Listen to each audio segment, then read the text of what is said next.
Take a look at Amazon. Look at that, off just around 18% following their earnings release. Fourth quarter guidance coming in a bit light. Also, AWS revenue there during the quarter, $20.5 billion, missing the street's expectations for $21 billion. Here to break all this down, we want to bring in Arun Sundaram. He's CFRA's analyst. And Arun, when you take a look at the results that we just got, taking a look at the reaction in the stock, off just around 18%, what's your takeaway?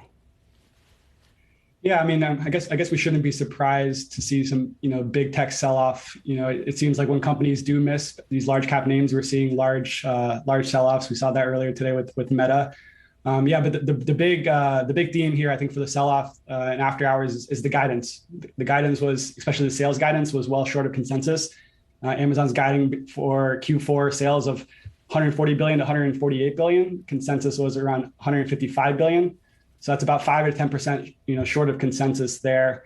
And even on the bottom line, the guidance for Q4, they're looking for between $0 and $4 billion of operating income, and consensus was about $5 billion for Q4. So I think this reaction is really based on the weak guidance, and it's due to these macro factors that we've all been talking about. A softer outlook.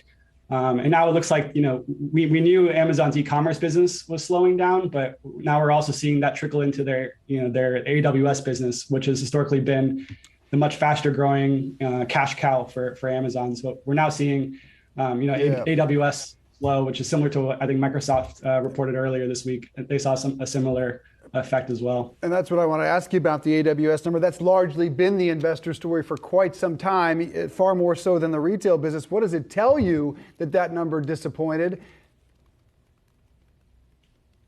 Yeah, I think we have to listen to the analyst call later today, but I think the reason for that slowdown, so if you look at operating margins in AWS, it was 26.3% this quarter.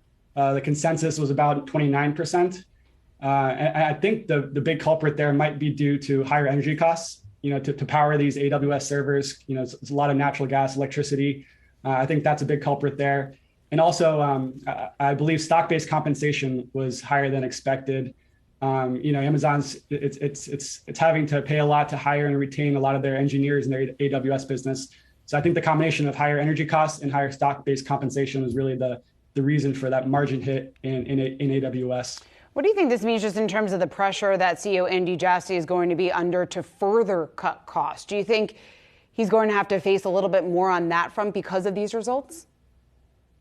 Yeah, certainly. This has been a talking point at Amazon for the past several quarters now. Mm-hmm. Like I said before, we knew demand was normalizing, especially in the e-commerce business. And the goal for Amazon this year was to really cut down on their fixed costs and really right-size their capacity to match these new demand trends that they're seeing. So in that sense, even though revenue growth will slow, it shouldn't have a major impact on margins because they're focusing on their cost structure and cutting expenses. So I think that's going to be something that Amazon will continue to work on throughout 2023. I think now we're going to maybe see some cost cutting in the AWS business, since it does look like revenue growth is slowing in that business as well. Previously, we really saw most of the cost cutting in the e-commerce side of Amazon, but now it looks like they might shift that playbook to their cloud business as well. It's largely been the Andy Jassy narrative, trying to undo some of that spending and massive growth under his predecessor and cut his way to some wins. Look like there's some more ahead. Not a huge part of the investor story, but the streaming aspect of it, subscription services, certainly gets a lot of ink. And it's interesting to see that number disappoint as well. Again, a lot of attention on Thursday Night Football and Lord of the Rings sequel. How disappointing is that? Yeah, the subscription revenue came in at $8.9 billion.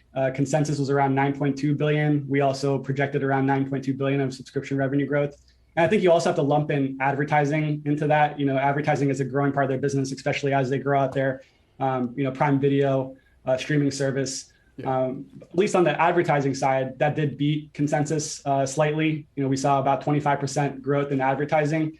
Consensus with 24% growth. We actually thought they would grow their advertising business by 35% this quarter, so slightly below our expectations. And really, the reason why we think advertising is poised to growth for Amazon is because Amazon was historically a major e-commerce advertiser. But now they're really shifting gears and becoming a major video advertiser with the growth of their Amazon Prime platform.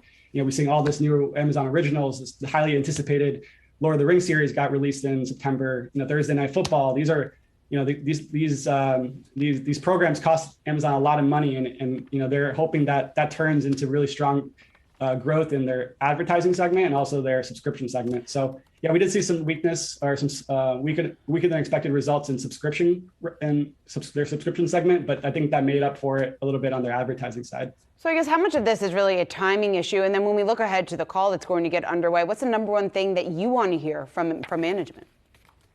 Yeah, I mean, the number one thing I'm going to be looking out for is how are they going to continue to right size their capacity to match these new demand trends that they're seeing. Amazon is a company that runs on a heavy amount of fixed costs. So you need these fulfillment centers and warehouses to really run on optimal capacity to generate strong margins. And right now we're not really seeing that. So, we're going to be looking for, things that Amazon are doing to, cut future projects, cut CapEx spending, especially among their fulfillment network. If you think of how much Amazon has invested in their fulfillment network over the past 2 years, it's incredible. And now I think the goal is to cut back on those expenses and allow Amazon to grow into that overbuild that they created over the past 2 years. Can they cut their way to some wins? A rough report for Amazon. You can see shares down about 19% after hours. Aaron Sundaram, thanks so much for being here. Appreciate that.